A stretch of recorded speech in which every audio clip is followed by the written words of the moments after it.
बिस्मिल्लाहिर्रहमानिर्रहीम। अस्सलाम वालेकुम दोस्तों, उम्मीद करता हूँ आप सब खैरियत से होंगे। अल्लाह ताला आप सबको अपनी हिफ्ज़-ओ-मान में रखे, आमीन सुम्मा आमीन। नए दिन का आगाज़ नई रेसिपी के साथ आपकी खिदमत में हाजिर। आज आपके पास बहुत ही अनोखी और बहुत ही बेहतरीन सैंडविच रेसिपी लेके आए हैं। रमज़ान स्पेशल लेके आए हैं आपके पास। आज आपके पास चिकन सबवे सैंडविच लेके आए हैं। चिकन सबवे सैंडविच इतना आसान तरीके से आपको बताऊंगा और ऑथेंटिक रेसिपी दूंगा, क्योंकि मेरा अपना फास्ट फूड का काम है, मुझे मालूम है ये किस तरह बनाते हैं।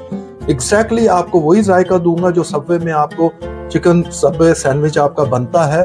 स्टेप बाय स्टेप देखिएगा, कोई स्टेप मिस ना कीजिएगा। आइए आपको दिखाते हैं चिकन सबवे सैंडविच कैसे बनता है और उसमें कौन कौन से इंग्रेडिएंट्स चाहिए। स्टेप बाय स्टेप दिखाते हैं, प्लीज कोई स्टेप मिस ना कीजिएगा।